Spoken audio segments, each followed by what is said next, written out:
Hi friends, అందరూ ఎలా ఉన్నారు? అండ్ ఇప్పుడైతే ఒక విషయం మీద మీ ముందుకైతే వచ్చాను. అది చిన్నపిల్లల విషయం. అండ్ ఫస్ట్ మనం స్కూల్కి పంపిస్తున్నాం కదా. ఫస్ట్ మా బాబు అయితే ఫస్ట్ క్లాసు. అండ్ ఈ ఫస్ట్ క్లాస్కి వచ్చేసి 41-42 బుక్స్ అయితే ఇచ్చారు. Term 1 term 2. అండ్ దీనికి వచ్చి మనం అమౌంట్ కట్టి 40-50 కట్టి స్కూల్కి పంపిస్తే అది కాకుండా మనం చెప్పుకోవాలంట. ఫస్ట్ అయితే ఒక స్కూల్కి వెళ్ళాను. ఒక స్కూల్కి వెళ్తే ఆ స్కూల్లో ఏం చెప్పారంటే, మీరు అమౌంట్ ఫీజు ఎంత తీసుకుంటారు అండ్ స్టడీ ఎలా ఉంటుందని అడిగితే వాళ్ళు మనల్ని క్వశ్చన్స్ ఏం వేస్తున్నారంటే, మీరు చదువుకున్నారా, మీరు చెప్పగలరా, మీరు చెప్తారా, మీ హస్బెండ్ చెప్తారా, ఇట్లా క్వశ్చన్లు వేస్తున్నారు. అసలు మనం చెప్తే స్కూల్కి మనం ఎందుకండి పంపించాలి? అండ్ ఇంకా హోంవర్క్స్ విషయంకి వస్తే మాత్రం చూడండి, డైరీలో అసలు ఇంపార్టెంటివ్ రాపించాలి. అండ్ చూడండి, పిల్లల చేత రాపిస్తున్నారు. డైరీలో చూసారుగా, డైరీలో పిల్లల చేత రాపిస్తున్నారు. అండ్ దానికి వచ్చి అసలు ఆ హోంవర్క్స్ కూడా అర్థం కావు మనకి.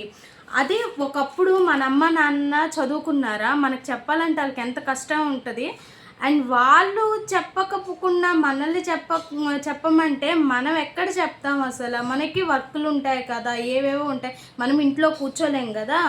ఫీజులు కట్టి 50,000 40,000 ఫీజులు కట్టి మనం చెప్పుకోవాలంట. చూడండి, ఇవన్నీ మనం చెప్పుకోవాలంట. టెక్స్ట్ బుక్కుల్లో కూడా మనమే చెప్పుకుంటే స్కూల్కి ఎందుకండి పంపించాలి? అండ్ ఫీజులు ఒక్కటే ప్రాబ్లం అంటున్నారు కదా, ఇది కూడా చాలా ప్రాబ్లం అసలు చెప్పాలంటే. మనం పిల్లలకి చెప్పుకుంటే స్కూల్కి అసలు ఎందుకు పంపించాలో ఒక్క విషయం చెప్పండి. ప్రతి ఒక్కరికి ఈ వీడియో మాత్రం షేర్ చేయండి. అండ్ అసలు ఆ హోంవర్క్లు కూడా అస్సలు అర్థం కావు. అస్సలు ప్రతి ఒక్క స్కూల్లో, ఆంధ్ర అవ్వని తెలంగాణ అవ్వని, ఎక్కడైనా సేమ్ ఇలానే ఉంది. నేనైతే ఆంధ్రాలోనూ చూసాను పిల్లల్ని జాయిన్ చేసి సేమ్ పొజిషను. ఇప్పుడు తెలంగాణలో కూడా అదే పొజిషను. స్కూల్కి పంపించిన వేస్ట్. మనం చెప్పుకోవాలంట ప్రతి ఒక్కటును. వాళ్ళు క్వశ్చన్స్ కూడా అట్లానే ఉన్నాయి. మీరు చదువుకున్నారా, మీరు చెప్తారా, అదేంటండి మనం చెప్పడం ఏందండి అసలు? ఒకప్పుడు ఫస్ట్ క్లాస్కి మహా అయితే తెలుగు, ఇంగ్లీషు, మ్యాథ్స్, హిందీ కూడా పెద్దగా చెప్పేవాళ్ళు కాదు.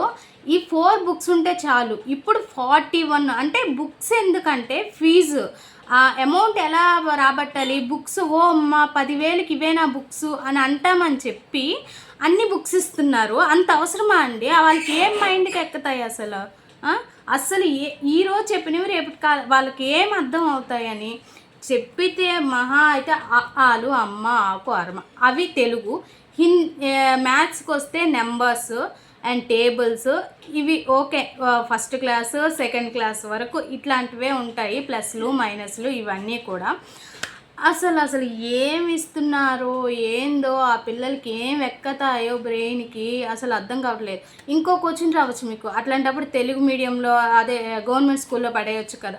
గవర్నమెంట్ స్కూళ్ళు ఎక్కడో 100కో 1,00,000కో ఒక్కటే ఉంది మంచిది, అన్నీ బాగోలేదు. ప్రతి ఒక్కటి వాళ్ళు ఏదో చూసుకుంటారు, చేసుకుంటారు, పిల్లల్ని వదిలేస్తారు. అసలు ఒక దగ్గర అయితే చూశాను, వాళ్ళ బిహేవియర్, వాళ్ళ లాంగ్వేజ్, వాళ్ళు మాట్లాడే మాటలు అసలు ఎంత వరస్ట్గా ఉన్నాయంటే, అది ఎట్లా జాయిన్ చేస్తాం అసలు అట్లా ఉంటప్పుడు?